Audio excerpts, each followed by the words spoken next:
Hello, and welcome to yet another episode of the Conversation Capital. Today's look is brought to you by Styled by Tutu. They come through with some really cool packaging. We'll drop the Instagram handle in the description below and go check them out. This is from their latest range. Today, we've got an exciting guest, but before I get there, hi to Bonga, as usual, our voice of reason behind the camera. Hi, Bonga. Hello. How you doing? I'm good. How are Today's you? guest, you're most likely to know her than me. Her name is Jackie Phamotse. Yay! Thank you for having me. Oh, thank you so much for coming, and just your reception to just being willing to be on the show and to talk all things to do with blesser culture in South Africa. I mean, if there's anybody who's queen of blesser culture in SA. And she gets a lot of backlash for it, hey? And then now we're seeing the stuff she used to speak about come to life. Yes. It's like, I've been telling you about what happened at Dubai. So if you guys don't know, Jackie's the girl that, really just exposed the blesser culture in South Africa for what it is and told her story in a very narrative form. So she's got 9 books out since 2017. Yeah. And I remember you shook the streets. Everybody was like, hockey club, hockey club, hockey club, And then, from there on, we've just seen you evolve and grow and share your story. And I found it really shocking as I was doing my research to find out how many, personal attacks you've gotten, not just, people, these keyboard warriors, but also people physically trying to, attack you and assassinate you. That's crazy. But you've stood the test of time, and you've really just continued to speak up against the whole thing. And that being said, though, we all know who Jackie Phamotse is, but if you're going to tell us, yes, who are you? I always find that question very, very difficult. An introduction is very unpopular because you're like, what am I going to say about myself? I see myself as a writer. Some people once said, at some point people said, I'm a fly-by-night. Oh, she's going to write one book and then that's it. But successfully have written 9. And I'm also a student. I'm studying criminology. Sure. And I run a publishing company. So Definitely. I've got a little bit here and a little bit there. Yes. Definitely don't want to get into the gory details of your story. If you don't know, go get her books. She'll tell you all about it and just how she was involved in the whole culture of having a blesser and what that entailed. And so we're not going to get into that. But I want to get into blesser culture in South Africa. Where does it start? Where does it end? What is blesser culture? So, what defines, blesser culture? When is it now a blesser relationship? When is it now a blesser relationship? There's 2 different types, right? There are people who date sugar daddies. Those are two different terminologies. There's blessers and sugar daddies. Sugar daddies is you just dating a person who's older than you. It's just the age gap, nothing else, right? And then the blesser, it's people who transact for a certain thing. So there must be an outcome, right? So if you transact for a lifestyle, for education, if you transact for comfort, or you just want something for the day, really. Because there are people who just go sleep with people for a phone or for dinner or a holiday. That's transactional, right? Because you can't say, that's why I say there's 2 different types. Because now, if you're in a relationship with an older person, if he doesn't have money, will you say he's a blesser? He's just old. He's probably just 10 years older. Would you say he's a blesser? He's just... And honestly, I personally would have written them in one book. They're not in the same category. So that's a great explanation because are they your blesser if they're not? Go back to relationships back in time, right? Your grandfather and grandmother. Grandfather, 15 years, age difference. That would not be a blesser. It would be regarded as a sugar daddy because of just the age gap. Then other people will say, but did he have money or not? Does that constitute as a sugar daddy relationship? There are a lot of people who are in relationships where the age gap is drastic.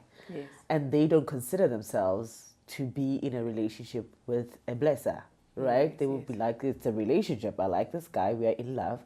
We are in a relationship, regardless of one bitch or one bitch, right? And then you've got girlies or baddies who are in relationships purely for transactional relations. Yes. That will be regarded as a blissy culture, right? Where it's not about the relationship, it's about how do we transact so that we are both beneficial to each other. So others, yes, like I mentioned earlier on, it would be for a lifestyle. So the club culture, then it would be personal finances. Do I need to pay off a bond, school, just to live? Do I have a particular lifestyle that I want to maintain? And others will go as far as saying, I've got 2 or 3 of those Yes. who cater for different things. The other one, I have a personal connection with this person where I do feel there's a romantic something happening, but it's not solidified because he's probably married or he has other intentions. Yes. But I'm going to keep him for the long haul, right? And then you've got other people who just prefer having a person that it's an is and when situation. So when I see you, my girlfriend, we sleep together. When I'm not there, I'm not there. So you are okay to have other people, right? So almost like an open relationship. But it's purely transactional because without the money aspect, there is no commitment or relationship. Sure, but that being said, I mean, the line is still very blurry yes. because every day-to-day girl still wants a guy that's doing well. Maybe not Yes. the richest, or maybe let me not say every day-to-day girl, but ideally, you know, we spoke about it the other day when I was like, how about looking at inflation when we were talking about having a house husband? Yes. So where does it become this vile thing where, you know, a girl is being taken advantage of or a girl is taking advantage of an old man? We never talk about that element of it, you know, and, you know, at which point is it now impi? It's an ugly thing.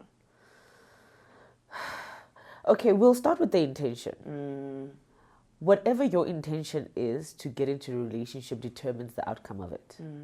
If you decide that you're purely going into this relationship with this person for money, obviously the response to that will equate to your intention because the guy can equally say, I'm giving you money, so therefore I will control your movements, I'll control your friends, I'll control where you go, I'll control how you have sex, how you communicate with people, and what you represent outside. So the things that you post, I'll equally control that. Even though he'll not be sitting there with you controlling how you do things, but you will see it in his behavior that, okay, you're not allowed to be with certain people anymore. You are at my beck and call. So if I call you at 10 o'clock, you must answer. I am literally the provider here. So, and it's not that I'm being a provider because I'm your boyfriend. I have bought the little freedom that you have, and this is what you're going to do. Yes, in the beginning, you feel, oh, he's paying me attention, he loves me, he's doing this. But it changes in power dynamics where the way you would perceive your life and the way you would control your life would alter over time. And obviously, I call them narcissists and pedophiles really because they monitor and look at your weaknesses. What do you do for your own career? If they find a way to make you drop your career, they will do it so that you're solely dependent on them, right? If you had a small little business, they'll find a way to get into the business so that they know the ins and outs of the business, whether it's a salon, a nail parlor, you're running a hair business online, they would want to know how much you're making, how are you getting the products. If there's a way of him controlling that, he will, so that he knows where your finances come from and how he controls that. So that's when you see that, okay, this is becoming problematic where my movements are also controlled. What I eat, where I go is controlled, how I have sex. Sometimes forceful sex is also a thing. You know, and I think you're really highlighting the negatives to this relationship because, you know, I was saying off air, I look at Jay and Gloria on Modern Family. Yeah. And their relationship had me thinking, actually, what's wrong with this? He's a rich old man who's divorced. She's a divorcee who's young. And they're happy and they're in love and they're integrating. You know, Modern Family is about these like weird type of families that come together. Weird is maybe the wrong word, but non-stereotypical type of families that come together. And, you know, and then I looked at that and I was like, but technically this is a blessee relationship. But what you're saying, you're speaking of the autonomy that's taken away from the woman in the relationship. And I think the most important part is why are we together? The first thing is that I made sure I liked you. I didn't know what you have. I didn't know you were rich. So it's an added benefit. It's great. I like it. However, it's not the basis of why I end up with you. Exactly. And I think that's also what defines us or women wanting a partner that's stable financially. It's not you saying I want your money, but it's just saying I want a level of comfort, or I'm not with you for your money. I am comfortable, I'm okay with my life, but I wanted a man that's at a particular level financially. Jackie, what's new? Why is this hyper sensationalized right now? What's new? It's not What's new. It's just that everybody's comfortable with it now. It's not new. Everybody is very blatant about it. It's becoming comfortable to see, and nobody is saying, okay, what is really happening? How do we educate them about the problems of this thing, the risks, right? But then you look at it and you're like, oh, it's a YOLO life. Everybody's doing what they want. It's almost glorified. Yes, it is glorified. And young people are seeing it as, if I don't have one, then I'm problematic, then I've not made it, right? Because you've got your influencers and celebrities who condone it, who openly sometimes go on their podcast and their YouTube channels to say, nah, I've got this, nah, I've got that. Hey, you know? And everybody, especially young people, that's why I say everybody, it's the young people who see it and feel like they are nobodies because they don't have what the other girls have. It's like you're missing out. Yes, you're missing out. So now it's not as taboo to speak about it in social circles, because it is expected that you should have somebody who caters for your needs, and you become part of the cool kids who have 2 or 3 boyfriends, and you've got all these other beautiful material things that you can show for it, and that has become the norm, almost like a basis of our DNA culture.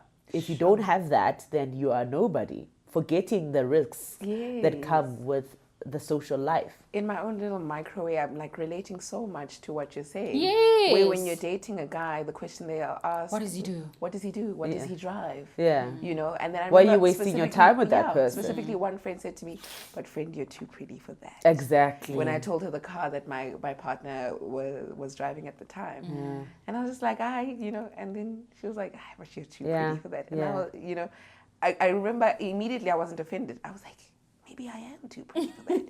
You know, but it took time for me to be like, actually, that's so problematic. And as you're speaking, I'm realizing how it definitely is so embedded. Also, that it's such an expectation. You should be with a rich man. When you're facing issues, perhaps, and you're speaking to people in your relationships, it's like, this guy doesn't even do anything for you. Why? And it's like genuine questions of, we're facing this and this in my relationship. I'm coming to you. Like genuinely just talking. And it's almost like people will say to you, why are you keeping him? Yes, why like, can you show me this that he does for you? Can you show me this that he does for you? Yeah. Guys. And Shem, as much as patriarchy is horrible for us too, but I feel sad for the dating game as well. Yes. It's like... the principles of dating have changed. The game is completely different. It's different. Nobody is comfortable to just find love. It's like there has to be some kind of material gift that you are presented with to show that you've got a relationship. You know, it starts off with the social media stuff where people post flowers, the big flowers, where you're like, oh, you are in a relationship. And you look at your own relationship like, yo, it's been 6 months, I've not even gotten like data from this guy, you know? And then your friends question you, is that really a relationship that you want, where you're not flushed with gifts and you're not flaunted and even you're if not... it's not even somebody's love language. Exactly. They force you into it, right? But also girls like showing off. It's a thing. And it's so unfortunate that... People like showing off. Yeah. But guys show off for their ego amongst their peers. But girls show off for everything. It's what he has gotten me. It's what we're eating, where we're going, where we're sleeping. That's so true. The sheets. I post everything. The sheets. If it's white sheets that weekend, we'll repost that white sheet. And I don't know quilt. Not no. Mink. Hey, Why not? No. We won't do that. You know, and also just... If you look at the quality of relationship when you think of homes, right? Women want to post the pots that they buy. You know, it has to be these luxurious brand pots. When they are cooking for their partners, they want to show you get me. I don't know if I can say that. I love the brand. Exactly. It's a status thing more than anything, because this guy has to fund that pot. That pot is not cheap. You know, you just have a frying pan at 3,000 rand. It's those kind of things, because now it's not only about the relationship, it's about the quality of the relationship and what it means to society. Even things like sipping coffee, it has to be in a certain mug. Yes. You have seen the mugs that Caroli. Exactly. Carol boys, right? So they post all of these things knowing very well that there's a funder. The funder has to accommodate. You can't just post a coffee. You must post a big coffee machine to show everybody that this is not a recoffee situation. You know? Exactly. Because now people are finding different palettes for things, you know. It's not just red wine, it comes from this vineyard. It's not just coffee, it's done by so and so. It's an imported coffee. It's not just bread, it's rye bread on what from Woolworths.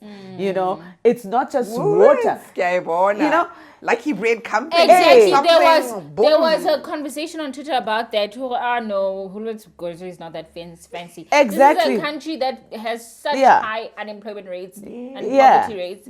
But I mean, even things like private services. We get our vegetables delivered from so and so. We get water bottled by so and so. It's the different glasses of water.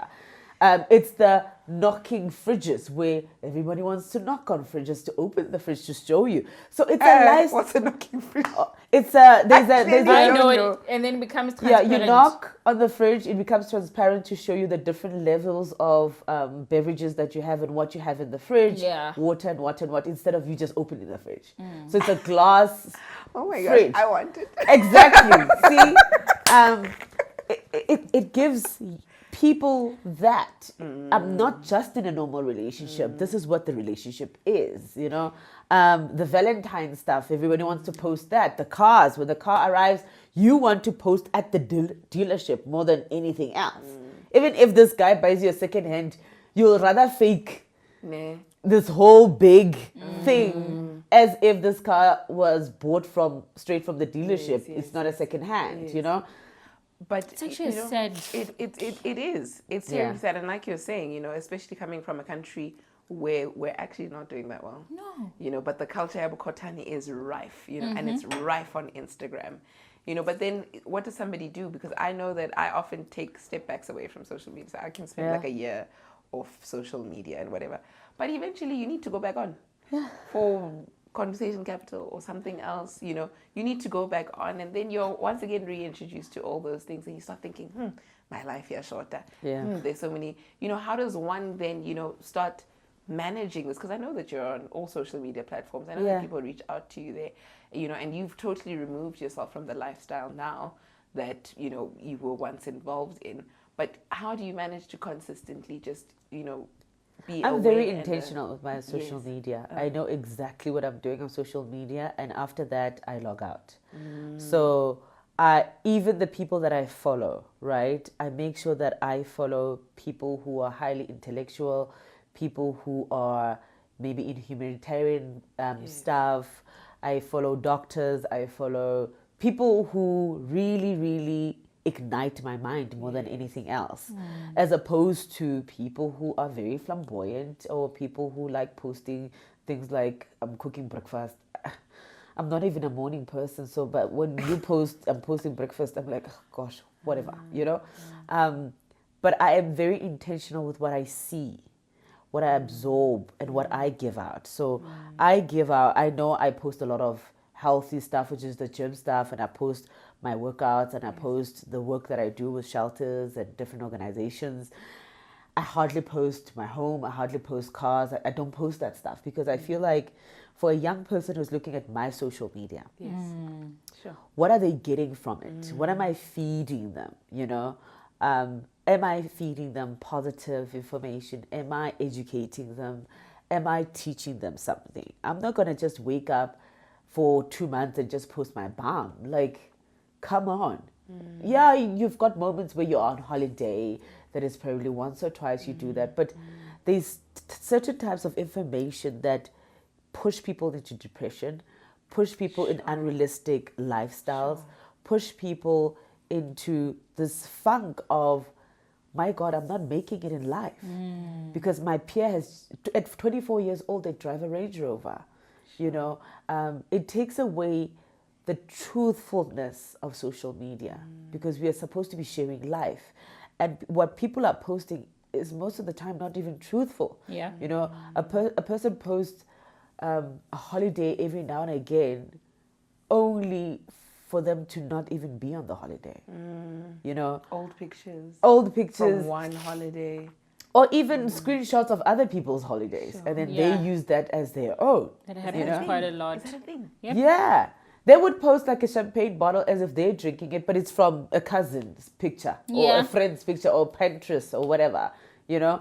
But now, what are we feeding each other online that's truthful? And also the pressure of consistently posting, having something to post. When I feel like I don't have anything to say, I don't do lives, I don't do nothing. I've not done a live in months. And I'm like, I have nothing to say. I'll keep quiet. Let me go back into my corner and harness myself, you know. What about though like now when we look at the practicalities? I remember there was this program on SABC One. I think it was called, I've forgotten, but it was like Bully. I'm saying silly things right now, but basically there was this family where the mom was a drunkard.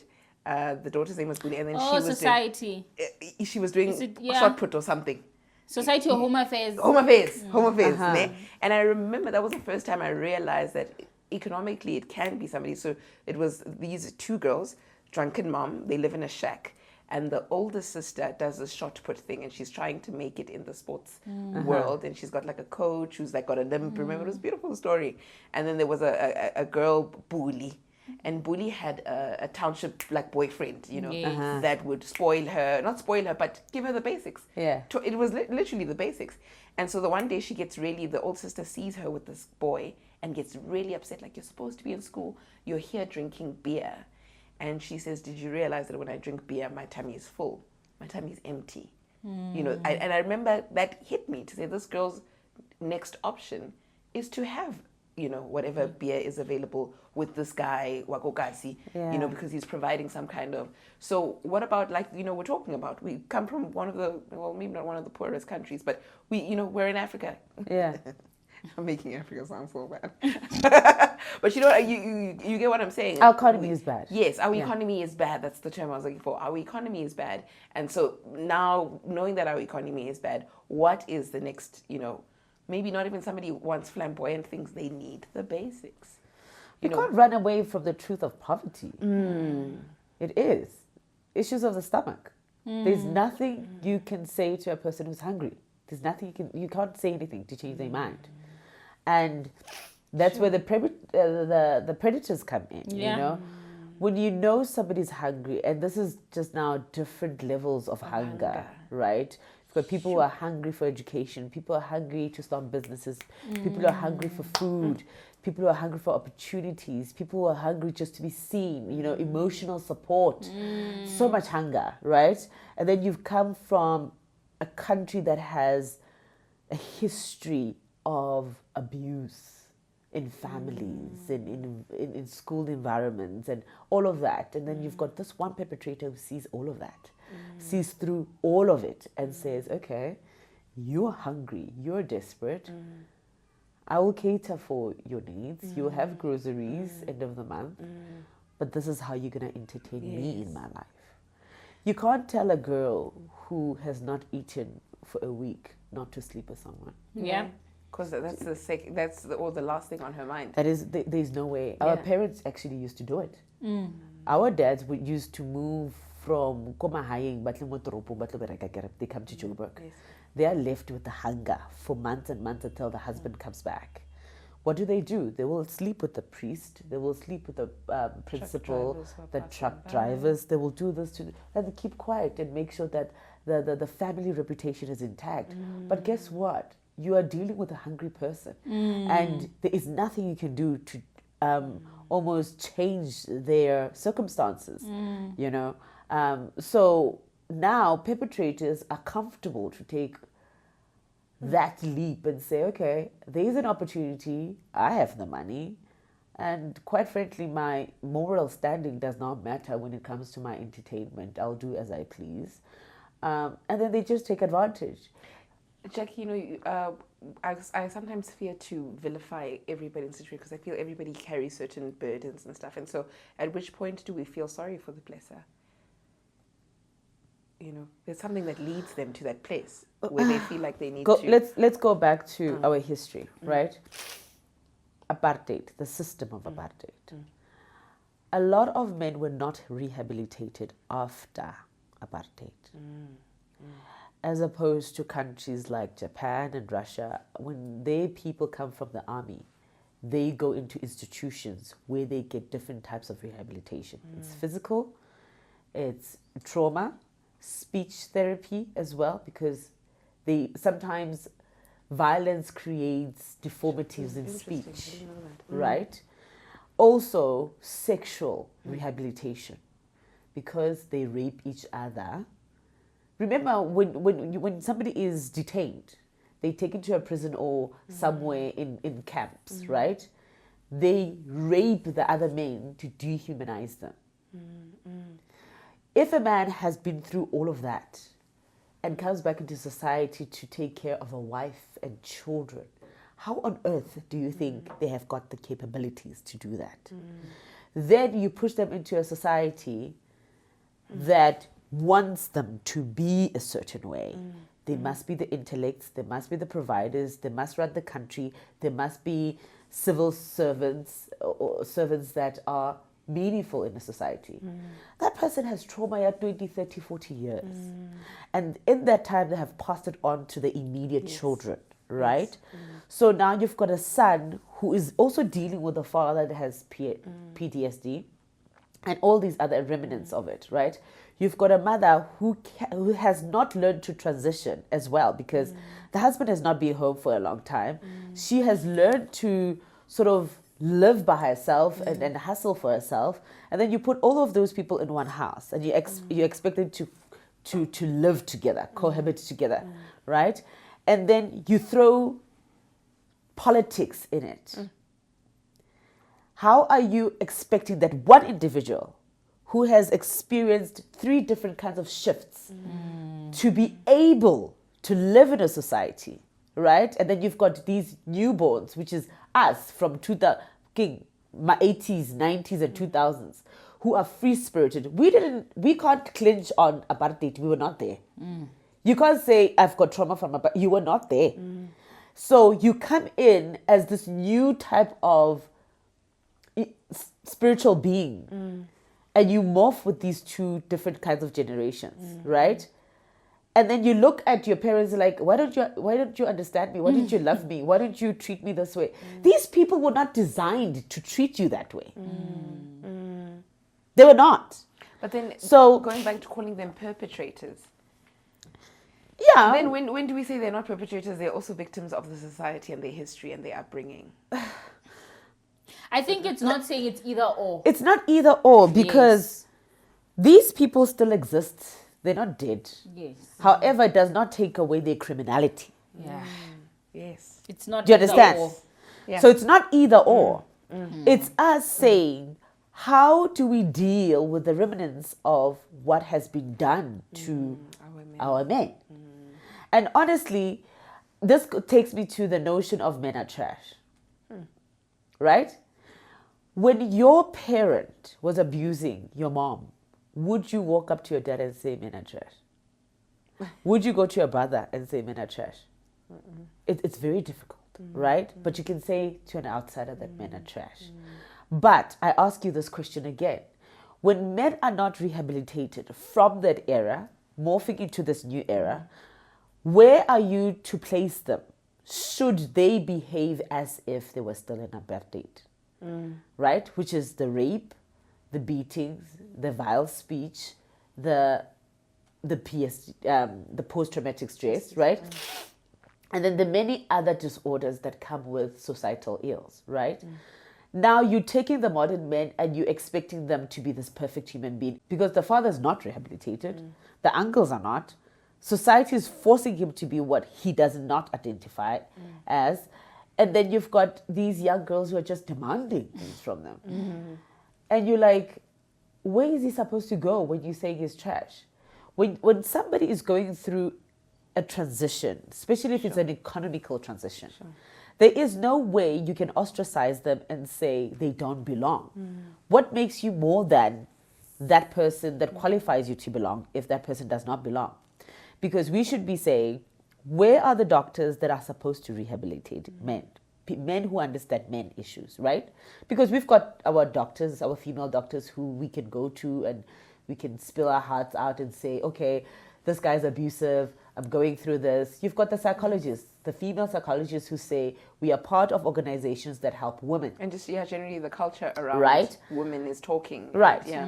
There are doctors who can lean towards the same pattern that the women are leaning towards when it comes to rehabilitation, right?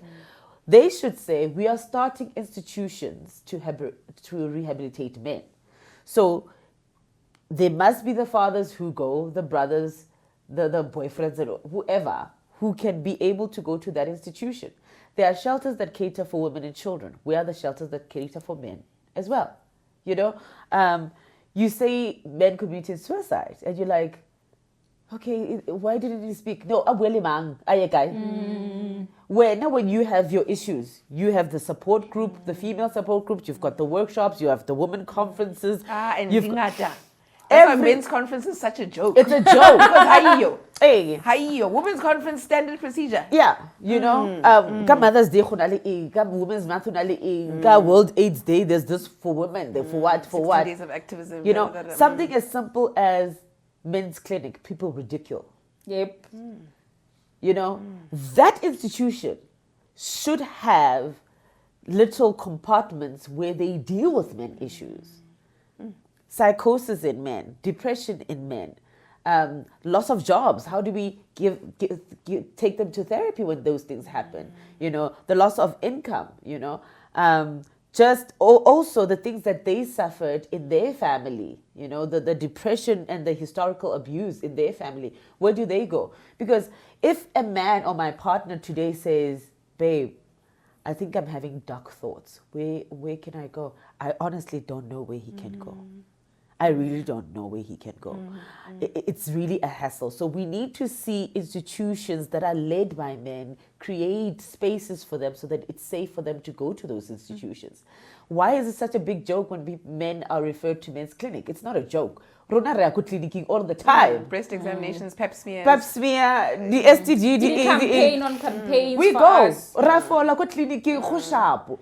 Why do we want to dehumanize them all the time when we have to speak about men's clinic? Why is it such a Even joke? just the culture of, like, if a woman catches an STD, it's some man's fault. Nobody ever talks about when a man has an STD. Do